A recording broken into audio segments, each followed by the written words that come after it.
Hey everybody, this is Rustin with Metalholic. With us today, the madman himself, Charlie Scene from Hollywood Undead. How you doing, brother?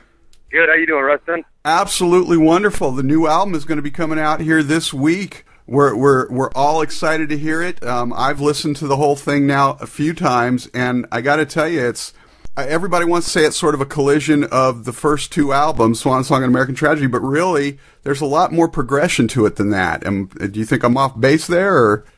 No, I think you're right. I think we kind of, with every new record, we kind of evolve and change. We never wanted to just be one of those bands that just comes out with the same sounding record every new time they release something, you know? So I think that this is just a whole new chapter, and we're super stoked about it. Well, and I got to tell you, and I'm sort of dating myself here by telling you this, but 40 years ago, the Eagles released Hotel California, which was sort of a look at the seedy underbelly of L.A., if you will, and the disenfranchisement that sort of comes with the lifestyle. And it's sort of a microcosm of society as a whole. So here we are 4 decades later, and Notes from the Underground seems to have a similar theme. Oh, yeah, it is. That's what happens when you live out here in L.A. I mean, there's so much to talk about, and there's so many different themes that you can go off of. It's awesome. So when you guys were getting ready to do this one, because usually they say the third album is where you really sort of find your voice, you know, that's when the label sort of gets off your back and everything, and you can really do things the way you want to do. What did you guys do differently this time when you headed into the studio? This time it's true. The label was off our back this time. They trusted us, and we knew what we were doing. I mean, when we went to the studio, we totally have our sound now, and we started writing some of the stuff even on tour, and we just got the ball rolling right when we got home. Right, and good. And you wrote a lot of stuff on this album. I mean, you always write a lot of stuff, but you really had your hand in it this time. Pick one of your songs that you were sort of the primary instigator of, and sort of put us in that place and tell us how it came together. I would say Another Way Out is my favorite track on the record of the ones that I wrote, and I wanted to write something that was poppy, but also kind of scary in a way. It's kind of a creepy song, but it's also super poppy and hooky. And that was the one that, while it was one of those songs, like a lot of the songs that we write, they kind of take a while to make. You know, you're sitting in the studio for days, and then it's done. That song we recorded and finished in about 4 hours. It was just one of those things where it just one after another, one idea after another came up, and we just laid it down. The lyrics came. I mean, you didn't really have to think much. It just kind of happened. And you say creepy as if that's something unusual for you, right? Yeah. So, now, and people overlook this a lot with you because you guys get out there, you rap, you sing and everything, but you're also the lead guitar player in the band, and you got John 5 on the album. I mean, what was that like for you as a guitarist to have him on the album? Because you're going to have to go out now and play what he played and everything, and how did he sort of get involved? I know, he's so much better than me, too. That's going to be hard. I need to practice my chops a little bit. He got involved because our producer, Griffin Boyce, he did some Rob Zombie songs, and he was working with John 5 on his record. So we got him. He was interested in laying down some of the guitar. So he came in one day and did guitar on about 6 tracks and added his touch to it, and that was awesome because, I mean, we've all listened to White Zombie and Rob Zombie for a long time, so that was just an honor to have him on our record. Well, and for you playing guitar and everything, are there a few influences that you have that sort of where you picked it up from, sort of developed your style? Yeah, I mean, I listened to a lot of classic rock growing up and still now, so I think, you know, listening to Zeppelin and bands like that growing up, you kind of, as a guitar player, you listen to how they write a song with their progressions, but also riffs over the top of it. So we try to keep our music like with riffs throughout the song, whether it's written on a guitar and then translated onto a synth. We try to have riffs in our songs and cool progressions and things. Nice. Now, you guys obviously just got done doing the first video, We Are. You worked with Clown from Slipknot. Pretty intense video. What was it like working with the man? That was awesome. That's another band that we look up to, Slipknot, and we couldn't believe that how passionate and excited he was. Like, he individually called each of us before we shot it, and we talked on the phone for an hour. just about the video and just about life and music forever. Like, he wanted to get to know each one of us individually and then put all that together into a music video, and it was just awesome working with him. He's such a cool guy. Well, that's one of the things I was going to ask. It's like, you know, you call, you talk about the video and everything for a few minutes, but you were on the phone for like an hour. What did you talk with this guy about? We just talked about music. We talked about the music industry and what that's like, and how it's hard sometimes to create art when you have someone telling you what to do, and how artists have to stay strong and stick together because it's us against the world. And yeah, he's a really cool guy. He's awesome. So, and in the video, you get to torch a guy, you know, and then you write a song on the album called "Kill Everyone." I'm seeing a recurring theme here. Yeah, I guess I have anger issues. I don't know. I think it's just I like watching horror movies, and so does he. We talked about horror movies for a while also, and we wanted to have the video to super creepy and just stuff that you haven't seen before. Like, I got to light a guy on fire. That was awesome.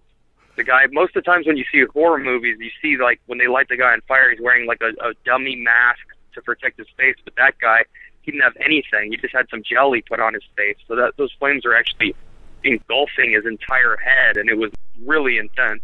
You want to talk to that guy afterwards and go, what is that experience like? Because I never want to find out for myself. But yeah, seriously. And I thought he was like a dude who's done it like 100 times. I was like, hey, man, how many times have you been set on fire? He's like, oh, this is my 4th time. Like, oh, my God. This could definitely go wrong. We all know you're a big horror fan. Are there one or two horror films that sort of are your all-time classics? The Shining is one of them, definitely. And let's see, Poltergeist. Those are the classics, you know. You got to pay respect to those. And then I saw some new ones this year that are on Netflix that are good, too. The Innkeepers I liked, and Insidious I thought was good, too. Right, that creepy old guy in the Innkeeper is like... Yeah, so creepy. So, but, and that's the thing, it's like, you say horror films, but you go sort of for the films that aren't really so much about the gore, but more about that intensity in them that freaks you out, less than just the blood. Yeah. And I saw they're coming out with another Texas Chainsaw Massacre. How many times can they do this film, you know? Yeah, exactly. I'm not really into the slasher stuff. I like more like ghosts or zombies, stuff like that.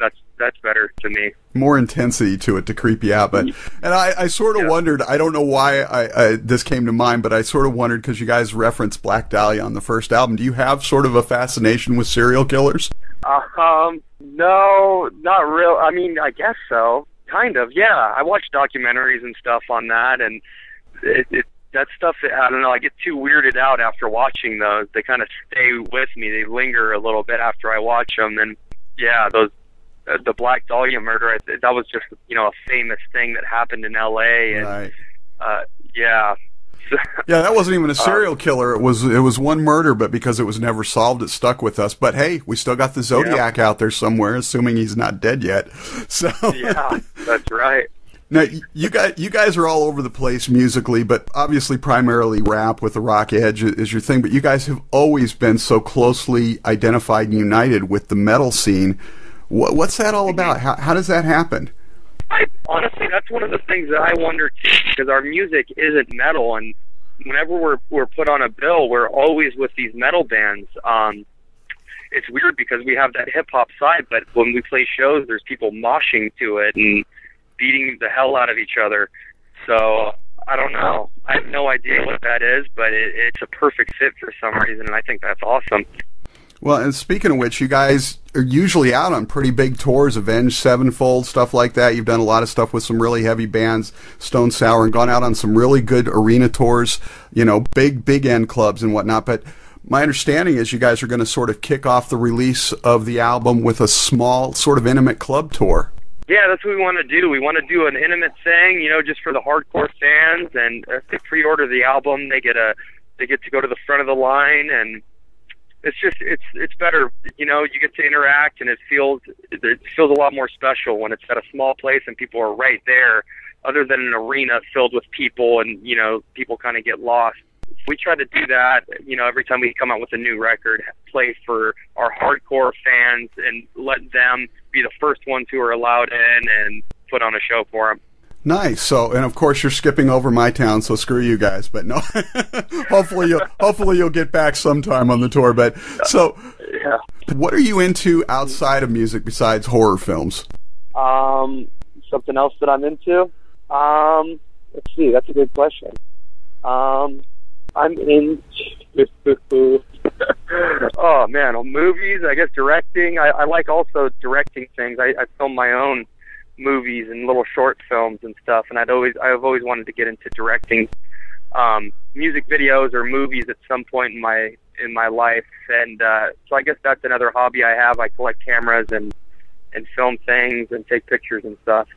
Well, see, you get Johnny Three Tears. He's got to write the thing because I know he wants to do screenplays, and then you make it.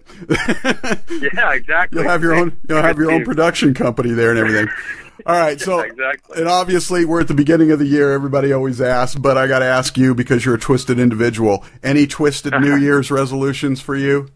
I'm gonna try to stop smoking crack. No, I'm kidding. I'm gonna try to stop smoking cigarettes on this one. It's not very twisted, but it's so impossible. I'm trying my best. Well, we will hope that you are able to do that. It's a good thing, and it sends a great message to the fans, obviously, too. You know, you get out there in those clubs and everything, and people are drinking. There's so many people that do that just because they drink, and it's a social thing. And, you know, when they got people they look up to that are able to put it away, and that's a big thing. So, Charlie Scene, thank you so much for taking the time. Hollywood Undead, the new album, Notes from the Underground, January 8th. It's going to be a beast. It's the best record so far. I mean, each of the first two albums had some great stuff, but again, I really think you guys have sort of found your groove on this one, so it really makes me excited for where you're going to go from this point on. Awesome. Thank you so much for that. Absolutely. Have a good one. Have a great tour, and we'll see you out on the road.